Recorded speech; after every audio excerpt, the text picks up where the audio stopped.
Before we start, this episode includes discussion of childhood trauma, bullying, and domestic violence.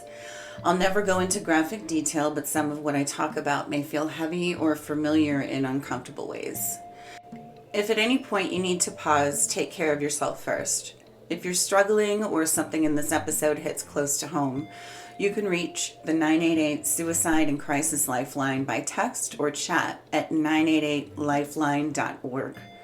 You can also connect with the National Domestic Violence Hotline by chatting online at thehotline.org or texting START to 88788. More resources are linked in the episode notes. Let's begin. You ever realize how quiet your childhood home actually was? Like, not peaceful quiet, tight-chested quiet. The kind where every sound feels too loud. The tick of a clock, a drawer shutting, somebody sighing in the next room. That's the kind of silence I grew up in. I remember tension more than anything else. Arguing. The low hum of my parents being mad at each other for reasons nobody would name. My favorite times were when my older siblings would visit. Suddenly the house would breathe again. There'd be laughter and actual noise. And then they'd leave, and it was back to walking on eggshells.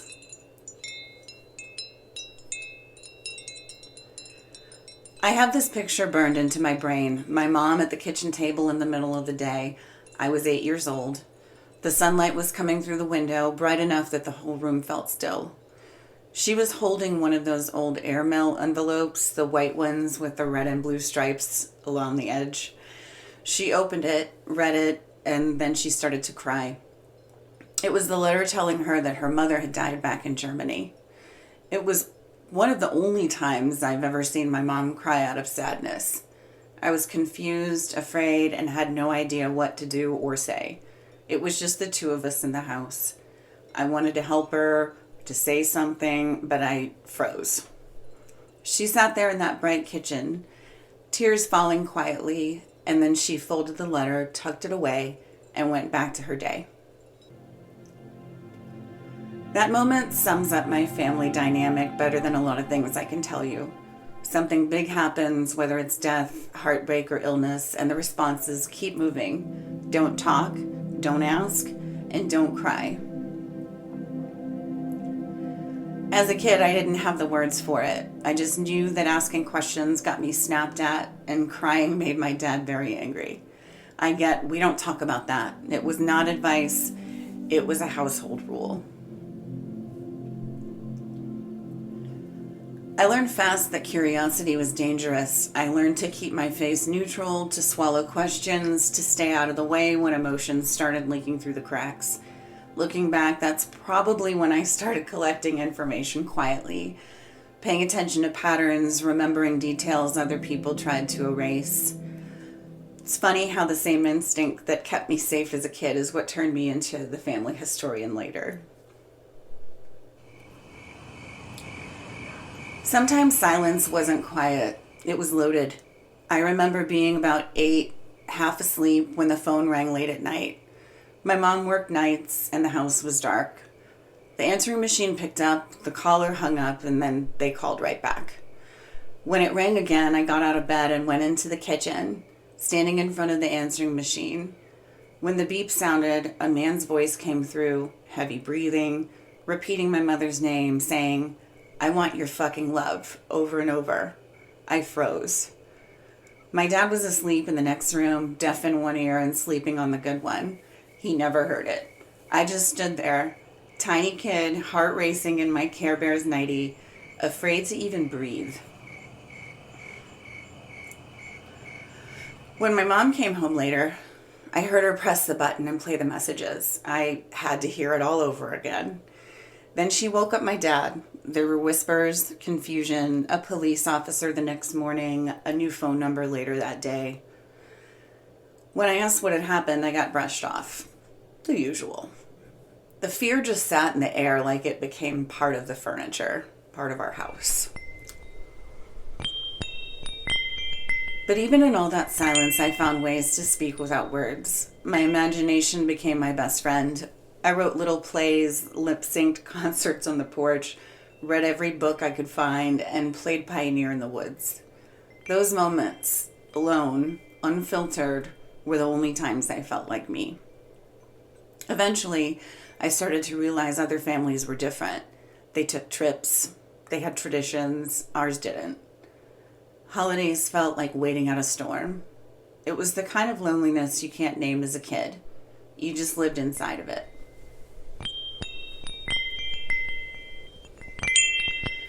By the time I hit my early teens, the silence wasn't just in the house anymore, it was in me. My parents split when I was 12 or 13. My mom and I lived in a condo, just the two of us, and my dad, he'd lost his job after rolling his gas tanker on the highway. He nearly died. Gasoline was everywhere. After that, he packed up and left Massachusetts. He said he needed a fresh start, but really he was running from debt, mainly child support, among other things. I was bullied hard back then, relentless. The teasing had been going on for years, but the day I left that school in Massachusetts, they made sure to send me off right. On my last day, I found a note stuffed into my coat pocket, front and back, every paragraph in a different color, starting with, "How long has it been since you cut your long nostril hairs?"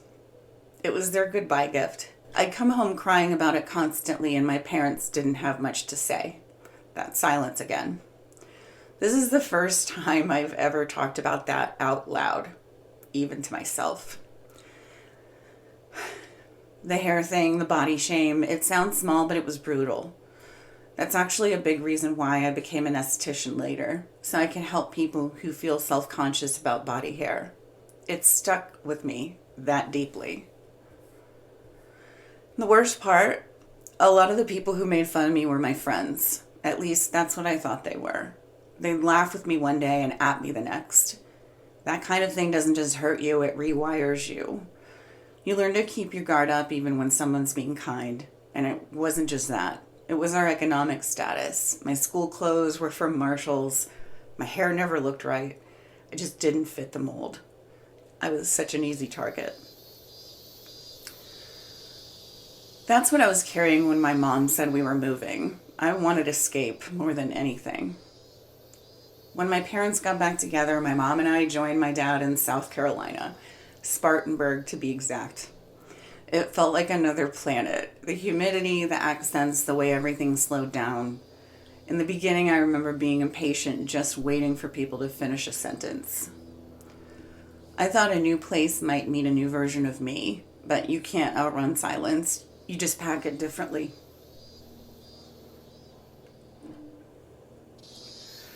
I was what people there called alternative. Converse, ripped jeans, t-shirts, and in that town that basically meant weirdo. The school was behind in fashion and culture and curriculum. And then there was the thing that hit me like a truck. Racism. Everywhere. The N-word tossed around like it was nothing. Teachers looked away. I grew up thinking the Klan was long gone. Nope, still there. I was shocked, and I did not belong. The isolation I grew up with just evolved. Silence became armor. But I was desperate to fit in, and I'd have a lot of costume changes in the years ahead. Before I go into this next part, I wanted to give you a quick heads up. This section talks about domestic violence, physical and emotional abuse. I'm not going to get into graphic detail, but it is heavy. If you need to skip ahead or step away, please do, and take care of yourself. First, always. Silence followed me into adulthood. When I was 24, I moved back to Massachusetts. My dad had gone no contact to focus on his new relationship, but I was alone, unanchored, and vulnerable. So I married the first man who made me feel chosen. He said all the right things, and we were shacked up within weeks. Very quickly, it turned into something else. Aggressive, controlling, violent. He cheated constantly. I found AOL chat logs, message boards, entire online relationships. My first Valentine's Day with him, he was out of town with his band. I read the chats later, people bragging that he'd gotten more ass than a toilet seat. I had even seen that he'd gotten another woman pregnant. The first time. And I said nothing because I had snooped. And somehow my snooping felt worse than his cheating. That's what silence does. It rewires your logic until shame becomes loyalty. One of the worst moments is burned into me like a fever dream. Another argument. His eyes would go wide, his face tense, teeth bared, like a wolf about to bite. He put his hands around my throat. I really thought I was going to die. I swung, and he let go. And the next day, we acted like nothing happened. Here's a sobering fact. If someone has been strangled by their intimate partner even once, their risk of being murdered by that partner goes up more than sixfold. When a firearm is involved, it jumps to 7 or 8 times higher. Strangulation is one of the clearest, most serious warning signs. We got engaged after about 6 months and married near our first anniversary. The day of the wedding, my mom pulled me aside, just the two of us. She looked me in the eyes and asked, "Are you sure you want to do this?" I hadn't told a soul what he'd done, but she knew. Eventually, I had enough. The cheating, the lying, and the abuse. I tricked him into admitting what I already knew, filed for divorce, and packed up the things he'd left behind in a black garbage bag. Then I dropped them off in front of the stage of the honky-tonk where he was playing that night. I made sure to make eye contact and blow a kiss on the way out. Bye, Felicia.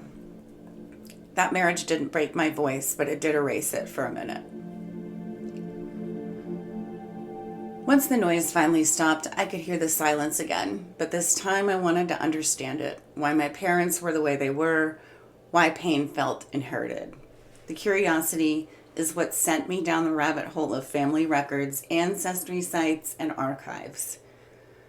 My dad passed away in 2012, and not long after I started poking around online. One of those let's see where we really come from things. I grew up hearing the same story over and over. We were Native American. Lakota Sioux specifically. We even listened to pan flute music at dinner sometimes, like full commitment here. Listen, I have the complexion of a muscle chart. I knew that wasn't true, but it was a nice story. It was exotic, noble, something to be proud of, except it wasn't ours. I started digging into records, simple ancestry stuff at first, and within an hour I had to laugh. My dad's side, British, Scottish, Irish, straight off the boat. I remember laughing my ass off picturing him at the dinner table with the pan flutes.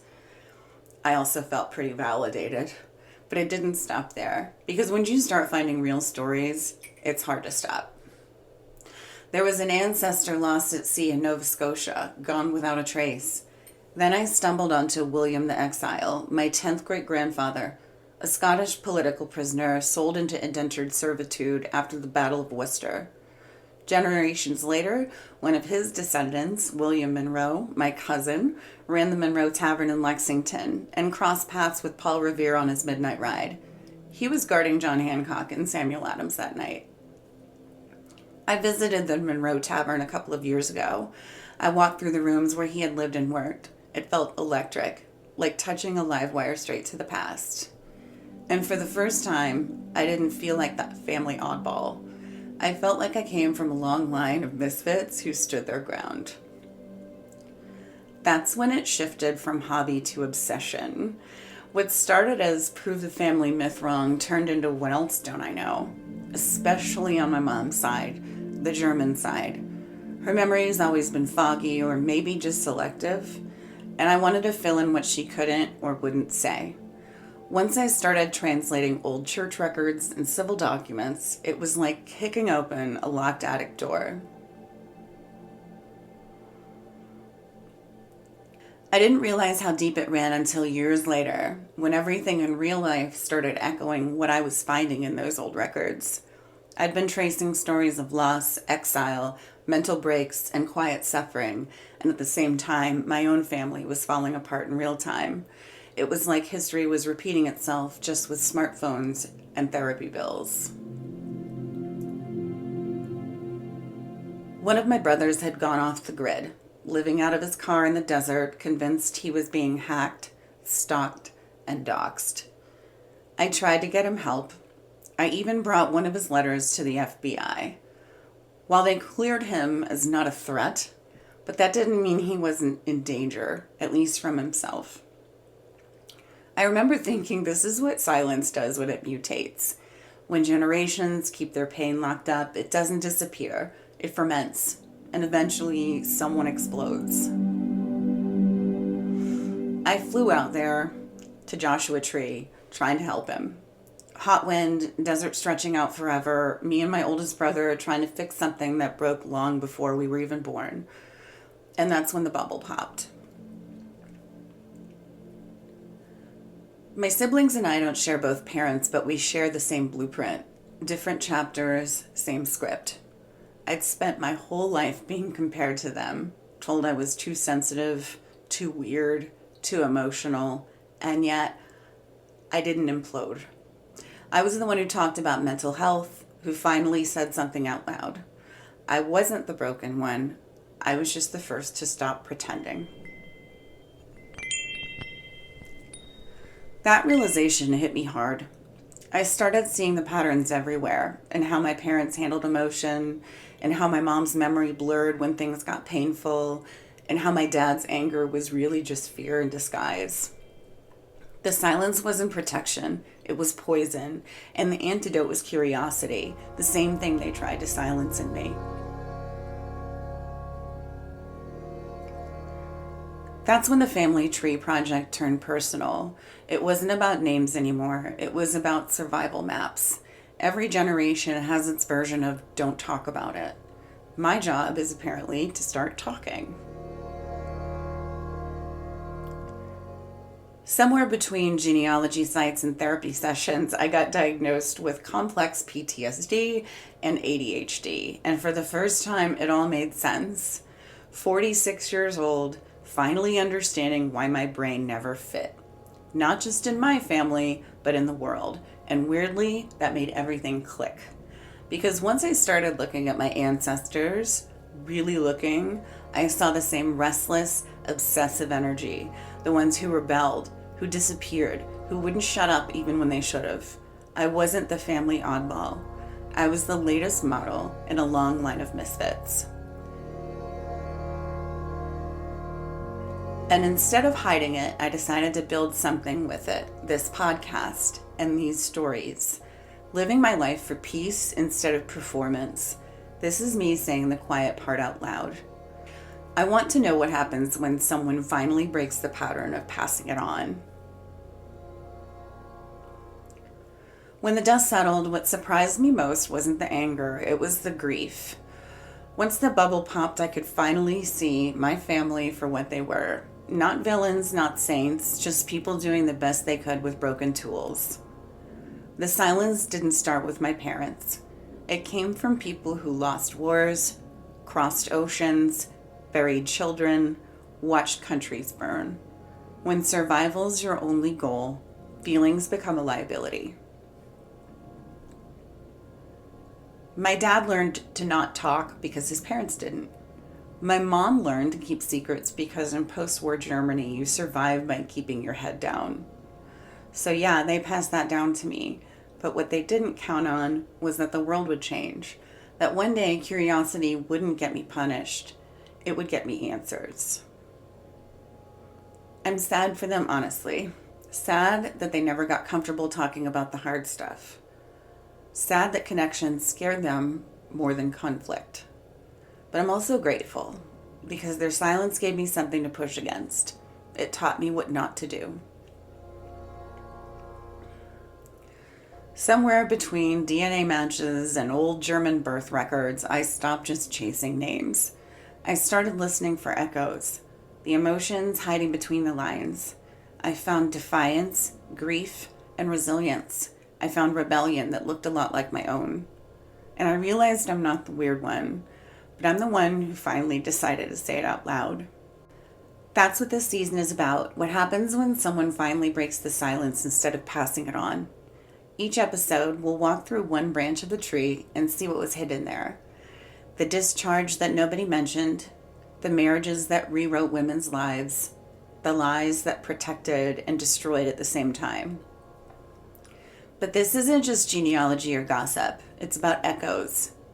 The mental health battles, the relationship patterns, the way trauma gets recycled until someone finally says enough.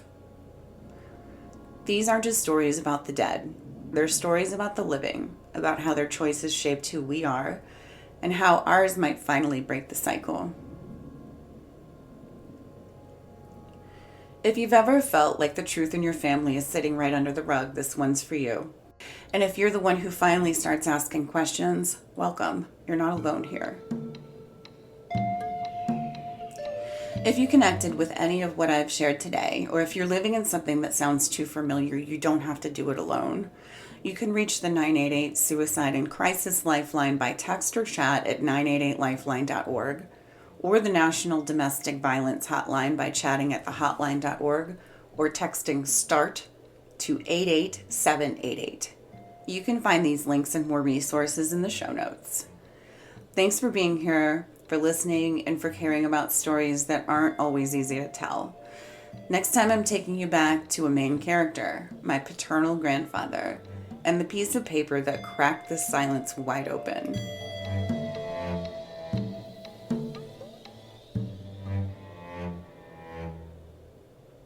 This is Loners and Rebels. I'm Heidi Robinson Swimmer. Thanks for listening.